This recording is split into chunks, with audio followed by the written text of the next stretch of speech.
On the morning of January 14th, 1995, a couple in Beaumont, Texas, drove to their daughter's townhouse. She hadn't answered her phone since the night before. The front door was unlocked.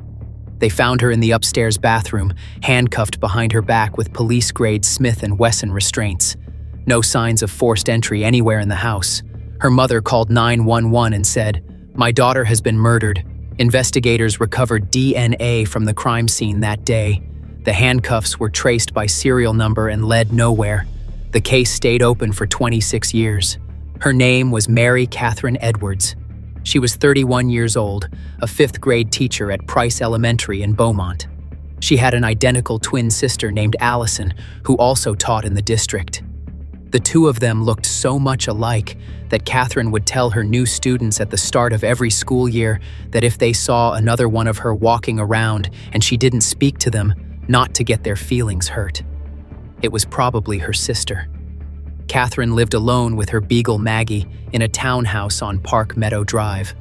Her principal, Floyd Broussard, said she would normally stay late preparing her lesson plans for the next day. She was described by the people who knew her as loving, trusting, and maybe a little naive. She'd graduated from Forest Park High School in Beaumont and stayed in the area her whole life. And she was part of a tight group of friends from school and college, where she'd joined a sorority. She lived a quiet routine, walked the dog, prepared her lessons, spent time with family. She was close with her parents, who lived nearby. Friday, January 13th, 1995. Catherine left Price Elementary around 5 p.m., went home, walked Maggie, poured herself a glass of wine, and called her boyfriend. That was the last time anyone heard from her. By Saturday morning, her parents were at the townhouse and Catherine was dead. The first officer to respond to the scene was a woman named Carmen Brown Apple, who recognized the victim's name when dispatch sent the call. They'd been in the same sorority. Apple would later say that Catherine was so full of life, and that arriving at the scene and realizing it was her just knocked her for a minute. Catherine had been sexually assaulted. She had more than 30 injuries on her body. The medical examiner initially ruled the cause of death as drowning. He would later change that to entrapment asphyxiation. The weight of her attacker pressing down from behind had compressed her chest until she couldn't breathe. It would have taken 5 to 10 minutes. The DNA from the sexual assault was run through CODIS, the FBI's national database of DNA from convicted offenders. No match. Detectives began collecting samples from anyone connected to Catherine. The ex-boyfriend, neighbors, acquaintances, colleagues. Every sample was tested. Every one came back negative. Evidence from the bedroom was tested too. A Laura Ashley comforter from her bed, the shirt she'd been wearing, bed sheets, fingernail clippings. Some items couldn't produce usable results because the technology in 1995 wasn't sensitive enough to work with degraded or low-quantity samples. The evidence that did produce results pointed to a single unknown male. The handcuffs were professional restraints, and the victim had let her attacker inside. Whoever did this either was law enforcement or wanted to look like it. Officers were questioned. None matched the DNA. One detective described the atmosphere around the case as almost like a ghost story told around the campfire. The question nobody wanted to ask was whether the killer was one of their own. Every lead dried up. The case went cold. But Catherine's parents didn't let go of it. They called detectives and asked for updates. Year after year, no news, and they kept calling. The Beaumont community didn't forget either. Former students who'd been 10 years old when she was killed grew up carrying the memory of the teacher who let them be themselves. One said years later that Catherine's allowing him to be who he was, shy and withdrawn, helped him come out of his shell. Another said hearing about the state they found her in was horrible because she was a real nice lady. The case had no momentum, but detectives who inherited the file kept working it. They preserved the DNA, maintained the evidence, and ran CODIS checks every time the database expanded. New states kept adding mandatory DNA collection for certain offenders, and every time the database grew, detectives ran the Edwards profile again. It never produced a match. In 2010, Detective Aaron Llewellyn started digging through the case files from scratch. He pulled crime scene photos and videos, reread reports, and checked into the dozens of suspects that early detectives had already excluded. He built a cold case list. The Edwards case was on it. Traditional forensic tools had been used up, and CODIS only works if the killer's DNA is in the system. Routine collection of DNA from convicted offenders didn't start in most states until the mid to late 1990s. If the killer had committed crimes before that window, he wouldn't be in any database. He could be walking around free with a criminal record, and the system would never flag him. In 2020, 25 years after the murder, the Texas Rangers Unsolved Crimes Investigation Program and Beaumont PD renewed their efforts. Jefferson County District Attorney Bob Wortham had made the case a priority. The day he was sworn in, he met with the Beaumont police chief and told him to put his best agents on it. Texas Ranger Brandon Best took it on and began looking at genetic genealogy as a path forward. The idea is simple. Even if the killer never took a DNA test, a distant relative might have, and from that relative's results, you can build a family tree backward until you find the person who matches the crime scene profile. They offered a $6,000 reward and partnered with Othram, a forensic DNA lab near Houston that specializes in recovering usable profiles from degraded or contaminated evidence. The crime scene DNA was a mixture of Catherine and an unknown male. Standard testing in 1995 had only been able to read about 20 genetic markers from the sample. Othram's technology could read hundreds of thousands. Their lab processed the degraded evidence and separated the male DNA from Catherine's and extracted more than 500,000 markers. That was enough to build a profile strong enough for genetic genealogy. The profile was uploaded to GEDmatch, a public database where people share their ancestry test results. Second cousins of the unknown male showed up in the results. Detectives and genealogist Shara LaPointe began building a family tree outward from those matches. Over about 3 months, they contacted distant relatives one by one and asked for voluntary DNA samples. More than 30 people cooperated. Connections were confirmed on both the paternal and maternal sides of one family. The tree narrowed to 2 brothers who had grown up in Beaumont and gone to Forest Park High. LaPointe was working the case late one night when the names came through. She messaged Detective Tina Llewellyn and said there was a couple in Beaumont. Then she went to bed. When she woke up the next morning, her phone had blown up. Tina Llewellyn and her husband Aaron, also a Beaumont detective, began running both names through criminal databases. One brother had no criminal record at all. Nothing. Not even a traffic violation. Aaron ran the other brother next. He had a conviction for sexual assault in Jefferson County. Aaron Llewellyn later said the hair on the back of his neck stood up when he read the case file. He knew right then. The method in the 1981 conviction was nearly identical to what had been done to Catherine Edwards 14 years later. On a rainy night in July 1981, a 19-year-old woman named Paula Ramsey left a nightclub off Interstate 10 in Beaumont. Her car had gotten stuck in a ditch outside the bar. It had been raining hard, and she slipped trying to get it out. She gave up and started walking to a gas station to call her mother.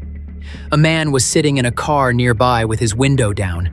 She recognized him from Forest Park.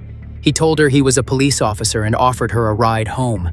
Ramsey was wet and stranded, and the offer from someone claiming to be a cop felt safe. She got in. Once she was in the car, he didn't drive her home. He drove to a field, stopped, and his demeanor changed completely. He told her to stop and shut up. He reached into the glove compartment, pulled out a knife, bound her hands behind her back with a belt, and raped her repeatedly. Then he drove her home. Ramsey didn't tell anyone for about a week. She felt ashamed and wondered if anyone would believe her, wondered if it was somehow her fault. She would later say she just felt awful, that she told herself she could never tell anybody what happened. When she finally went to the police, the man was charged. He pled guilty to aggravated assault, not rape, and received 3 years probation, not a prison sentence, probation, for binding a woman's hands and raping her at knife point while pretending to be a police officer. He was 21 at the time and working as a Nabisco salesman. Ramsey and Catherine had both gone to the same high school as this man. In both cases, the woman's hands were bound behind her back and she was sexually assaulted. In 1981, he told Ramsey he was a police officer to make her feel safe getting into his car. In 1995, the killer used police-grade handcuffs on Catherine. And there was more. In 1986, 5 years after the rape and 4 years after his wedding, another woman from the same school said he came to her apartment and held her at gunpoint. Catherine Edwards had also gone to Forest Park, and she and her twin sister Allison had been bridesmaids in this man's 1982 wedding to his first wife, Diana Dalio Coe. The wedding was a year after the rape. He knew Catherine. She knew him. There was no forced entry at her townhouse because she let him in. His ex-wife testified at trial that she found out 3 weeks before their wedding that the man she was about to marry was on probation for a rape. She confronted him. He told her it was a big misunderstanding and that the charges had been dropped. She believed him. Looking back, she said, there were things she noticed during the marriage that only made sense later. He kept a billy club by the bed. He'd ordered a pair of Smith & Wesson handcuffs and hung them over the rearview mirror of his car. They were married for 11 years. They divorced in 1993, 2 years before Catherine was killed. When Coe heard the news about Catherine's murder, she called her ex-husband. She told him somebody had murdered Catherine. His response was 2 words, "Oh, really?" His name was Clayton Foreman. Foreman had left Beaumont in 2007 and moved to Reynoldsburg, Ohio, outside Columbus, where he was living with his fiancée. He worked as an Uber driver. He'd come back to Beaumont for the high school reunion in 2018. He was the one who organized it. Former classmates said he was in charge of the tributes to classmates who had died. He put together memorial slides and coordinated the program. People described him as thoughtful and said no one would have expected him to be charged with anything, let alone murder. Aaron Llewellyn sent a lead to an FBI field office in Cincinnati and asked for help with surveillance. On April 15, 2021, with assistance from the Reynoldsburg Police Department, a local detective surveilled Foreman's house and then conducted a trash pull from the curb. They waited for him to put the bags out and then collected them after he went back inside. The detective selected items with DNA potential and cataloged each one. Hair, a plastic fork, a plastic spoon, 5 empty medicine bottles with Foreman's name printed on the labels, dental floss. The items were shipped to the DPS crime lab in Houston for comparison against the 1995 crime scene profile. On April 28th, the results came back. The DNA on the trash matched the DNA from Catherine's sexual assault kit. The statistical likelihood was 461 septillion to 1, a number with 26 zeros after it. The next day, April 29th, Texas Ranger Brandon Bess and Detective Aaron Llewellyn flew to Ohio.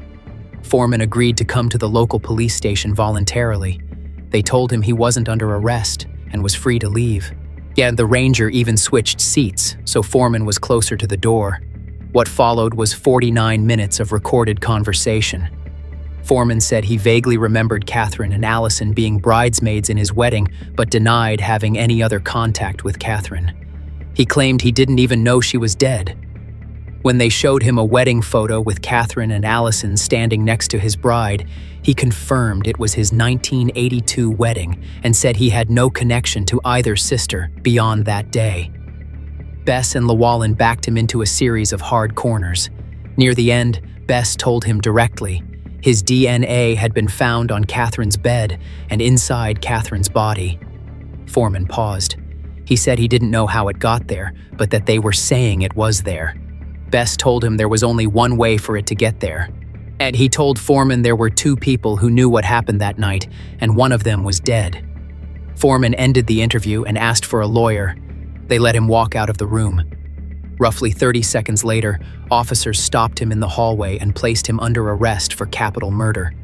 They used the same pair of Smith & Wesson handcuffs that had been taken off Catherine Edwards' wrists 26 years earlier. Bess and Llewellyn had talked prosecutors into releasing the evidence specifically for this moment. Bess would later say it was something he'd never forget. It felt like they got to do something for Catherine physically by taking the cuffs that bound her when she was murdered and putting them back on the man who did it. Foreman fought extradition and refused to leave his cell for the hearing. A governor's warrant was prepared and sent to the governor of Ohio. After weeks of delays, Foreman was eventually transported back to Jefferson County. The trial began in March 2024, nearly 30 years after Catherine's death. Her parents had both died before seeing it. Bob Wortham, the DA who had pushed to reopen the case, had left office by the time Foreman went to trial. Prosecutor Pat Noth had worked the case from the DA's side for years. He told the jury he'd waited 29 years to bring justice to Catherine's family. He wished her parents were alive for this day. No parent, he said, should have to go through what they went through. 7 days of prosecution testimony, 73 potential witnesses on the state's list. One of the first was Allison, Catherine's twin sister, now 60 years old. Allison described the days leading up to the murder and told the jury her sister was trusting, maybe too trusting. The courtroom was packed. Foreman sat calmly at the defense table through all of it. The prosecution presented the DNA evidence, the crime scene evidence, the clothing Catherine had been wearing, the handcuffs, and the results of the sexual assault kit. Expert witnesses from multiple labs walked the jury through how the DNA testing had evolved from the original 20-marker profile in 1995 to the 500,000 marker profile Othram produced in 2020. The defense called 0 witnesses. Foreman did not take the stand. His attorney told the jury that after 29 years, evidence degrades and memories change. He argued the DNA alone wasn't enough and pointed to an unknown male DNA sample found under Catherine's fingernails, suggesting someone else had been present. The prosecution's response was direct. Catherine's hands had been cuffed behind her back the entire time. She couldn't have scratched her attacker. The trace DNA could have come from anyone who handled the evidence over 3 decades. On the last day, the prosecution called Paula Ramsey. She was in her early 60s. The judge told the jury before she took the stand that they would be hearing evidence of another crime committed by the defendant. Ramsey identified Foreman across the courtroom after more than 40 years. She testified through tears about what he did to her in July of 1981, about the knife, the belt, and the field.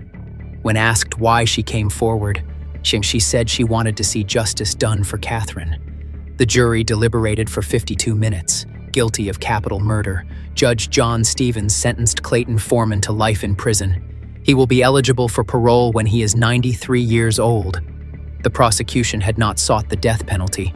Foreman is appealing his conviction. Ranger Bess had said early in the investigation that they always suspected the killer was someone known to the family. But nobody expected it would be someone who was in your wedding. Catherine opened the door because she recognized who was standing on the other side, a bridesmaid at his wedding. No reason to be afraid. Catherine Edwards was 31 years old. She taught 5th grade and had an identical twin sister and a beagle named Maggie.